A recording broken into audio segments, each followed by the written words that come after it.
On this Thursday night, Russian hackers blamed for new malicious attacks on Canada, the U.S., and the U.K.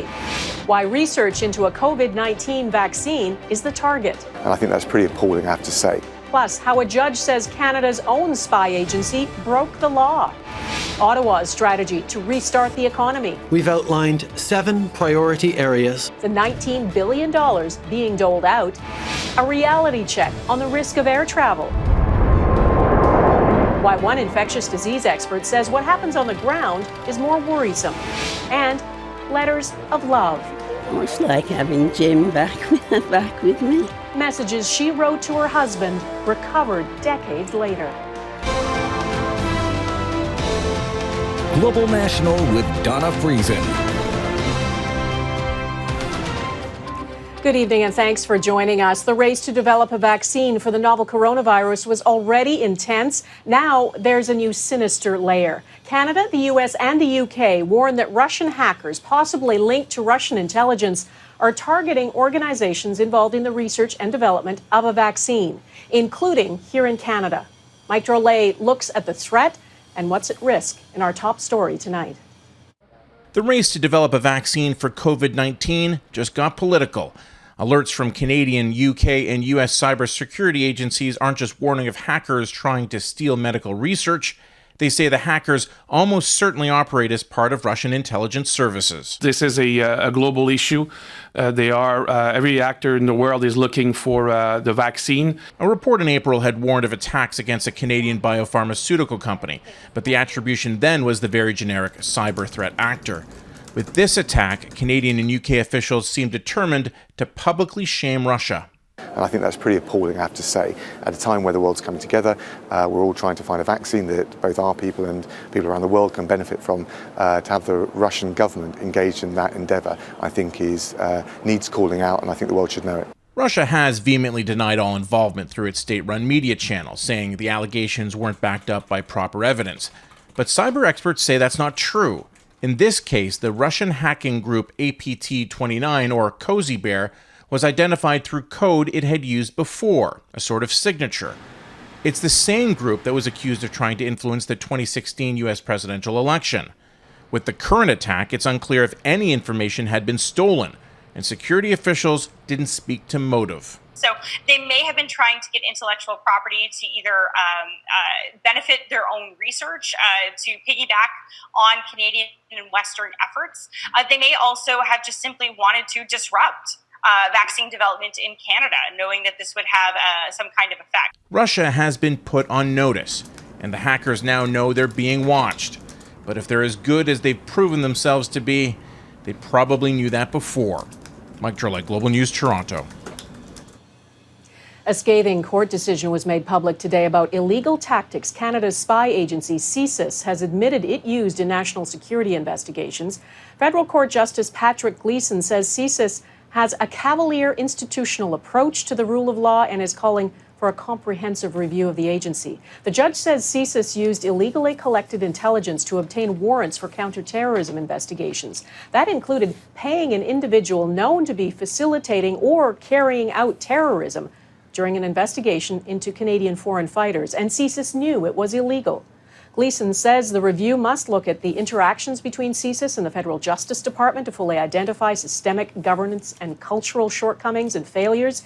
He says anything less will fall short of ensuring confidence and trust in the spy service. The federal ministers responsible for security and justice said today they've asked the National Intelligence Watchdog to look into the judge's findings, and they were asked if anyone will lose their job or be disciplined over this breach. As we've indicated, this was an evolving and complex area of law. And in my experience and in my review of all of the circumstances leading up to this decision, I believe that at all times people were acting in good faith and in an effort to fulfill their responsibilities to uphold the rule of law. The head of CSIS was asked if he expects to continue to lead the spy agency. The activities that we have undertaken have been the guise of protecting Canadians from the threats of terrorism. In this specific case, we have said that we have carried out these activities with the protection of the Crown immunity, when it became clear in January 2019 that the Crown immunity was not available protection anymore for these activities, I immediately ordered that we cease these activities. This court ruling was issued in late May, but was confidential. What's been released now is heavily redacted to remove references to specific warrant applications. 4 years ago, the federal court found CSIS illegally kept potentially revealing electronic data about people who posed no security threat and breached its duty to inform the court of that data collection program. For more context on this, I'm joined by Christian Leuprecht. He's a professor in leadership in the Department of Political Science at the Royal Military College. Professor, the justice who delivered this ruling says it's difficult to overstate how disturbing these circumstances are. What, in simple terms, was CSIS doing to break the law, at times knowing it was breaking the law?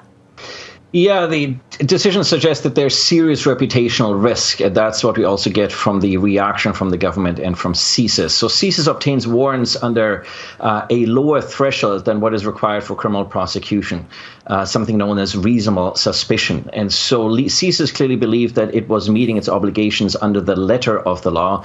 But it appears that the judge deemed that both the letter of the law was not adhered to and the spirit of the law. And that was also the essence of the 2016 decision, that the public expectations and legal expectations have clearly evolved substantially beyond where CSIS itself is at. At the time, CSIS was under considerable pressure with regards to national and international and transnational terrorism, and it acted expeditiously and made judgment calls on the spirit of the law that were clearly not in line with legal expectations as interpreted by the federal court.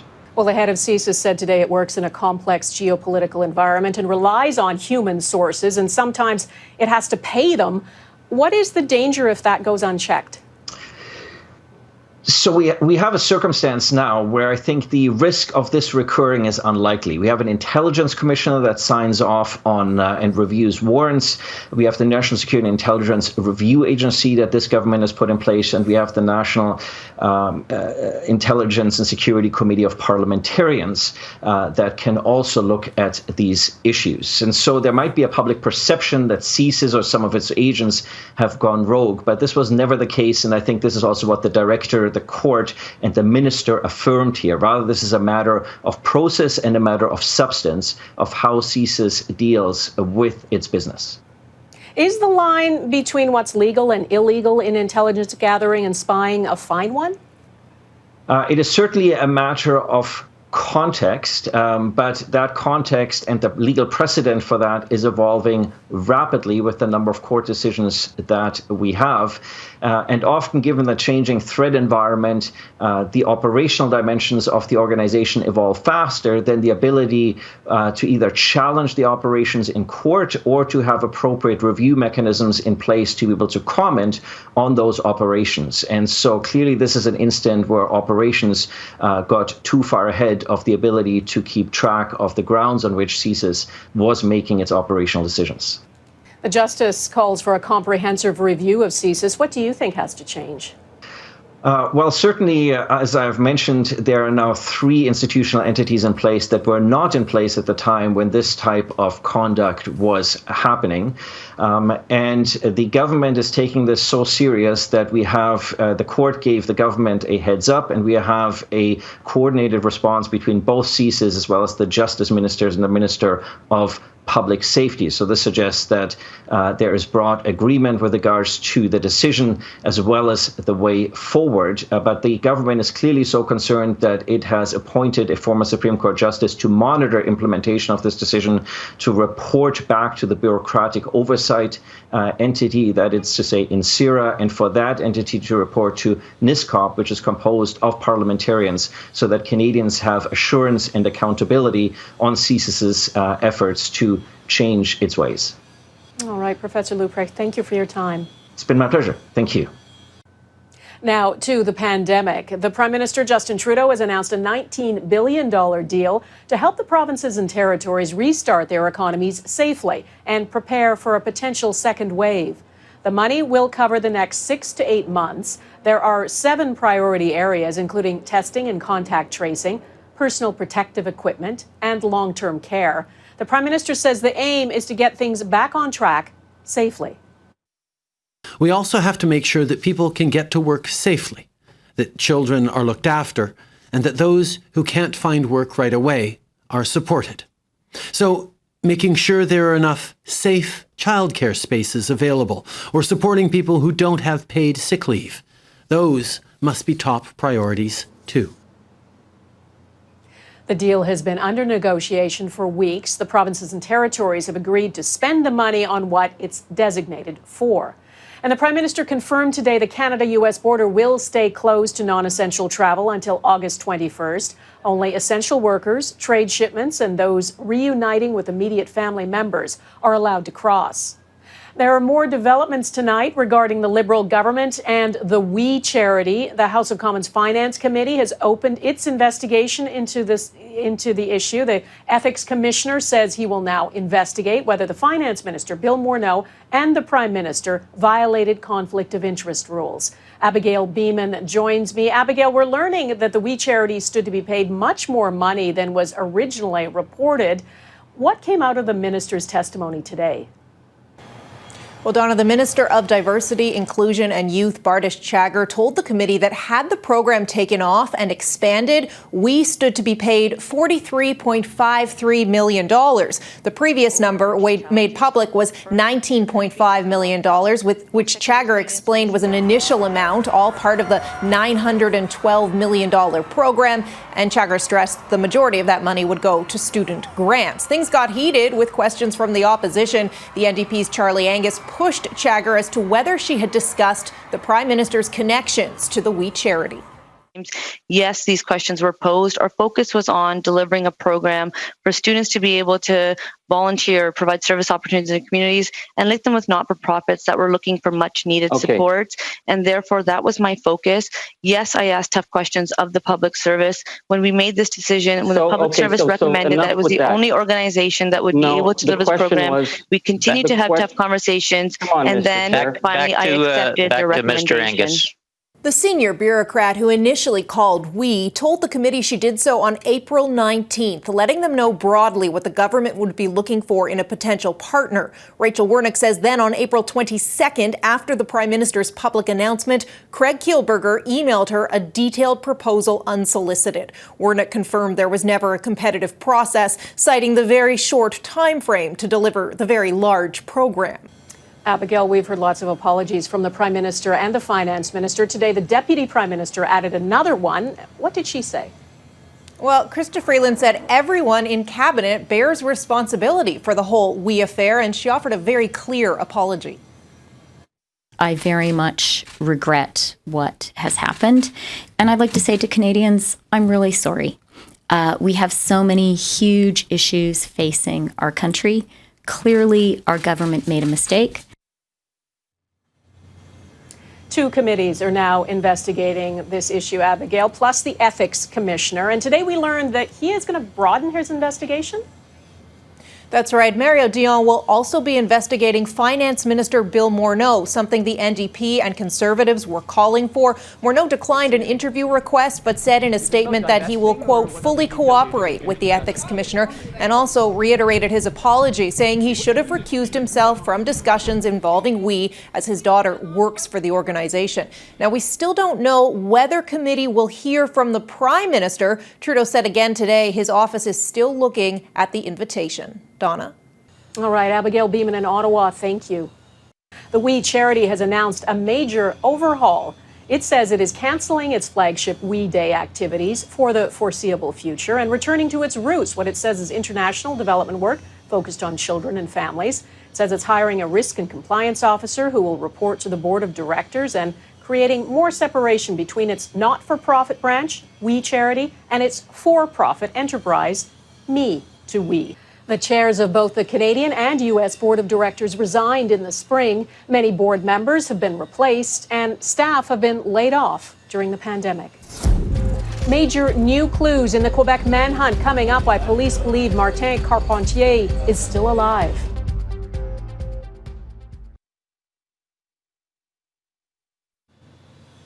An update tonight on the search for a Quebec father suspected of killing his children.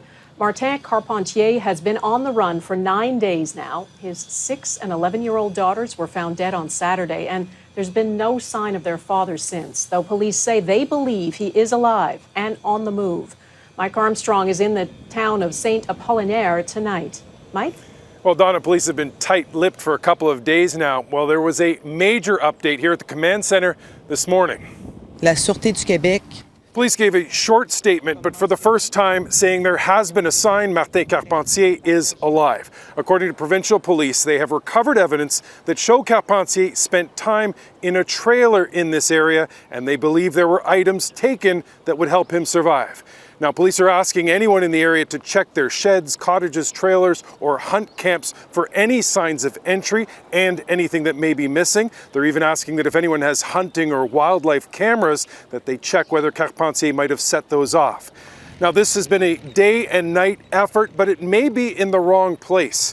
Police say the evidence they found means Carpentier is mobile and could be outside the area they've been searching. And it is a massive area. This is a Transport Canada plane that's been part of the search. It's been using thermal imaging to scan the ground back and forth. Earlier this week, police said they were concentrating on 15 square kilometers. Well, this plane overnight searched an area bigger than 400 square kilometers. Now, even with Carpentier still on the run, plans are underway to bury his daughters. It's being scheduled for this coming Monday in Lévis, Quebec, their hometown. Donna? All right, Mike Armstrong, thank you. What's waiting in the wings ahead? One expert weighs in on the safety of air travel during the pandemic.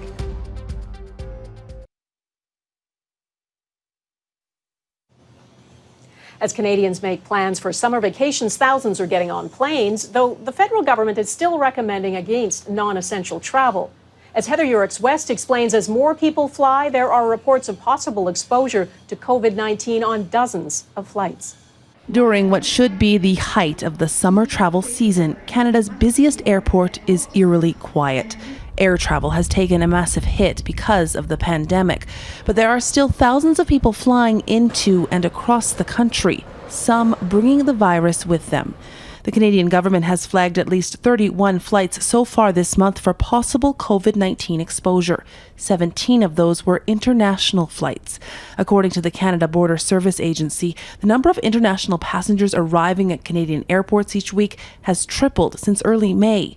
Between June 29th and July 12th, roughly 91,300 travelers entered Canada by air. The good news is because of cabin air filtration systems and policies requiring people wear masks, the virus doesn't seem to spread easily on the flights themselves. I think at the end of the day, if the question is, can you get COVID-19 on an airplane? The answer is yes, of course you can. But I think the risk is much smaller than what people think. It's what happens after passengers land that's more of a concern. It's why anyone entering the country is required to quarantine for 14 days. Though Air Canada would like to see those rules relaxed. There are a bunch of options out there, and I think it's important to have that discussion and see what would make sense. Among those options, allowing more travel with countries with low rates of transmission. But this infectious disease specialist says that option comes with risk. We've also seen countries that have done a good job of getting the curve flat, and then they've had flare-ups. It's why Ottawa says air travel rules will remain in place for now. Preventing international travel is a continued thing we need to do. Because even with restrictions, health officials are seeing how easily COVID-19 can take flight. Heather Yourex-West, Global News, Calgary. Darling discovery next, tracking the mystery of these long-lost love letters.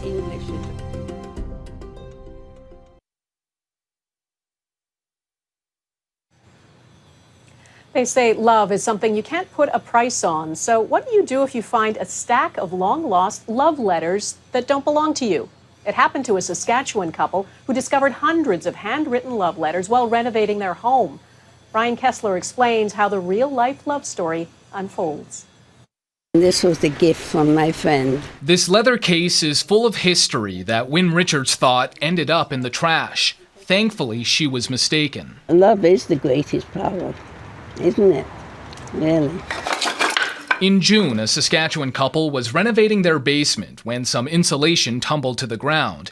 In the pile was the case filled with hundreds of letters. So of course I got curious, started reading, and opening up a few, and you could just smell these letters were like old, antique.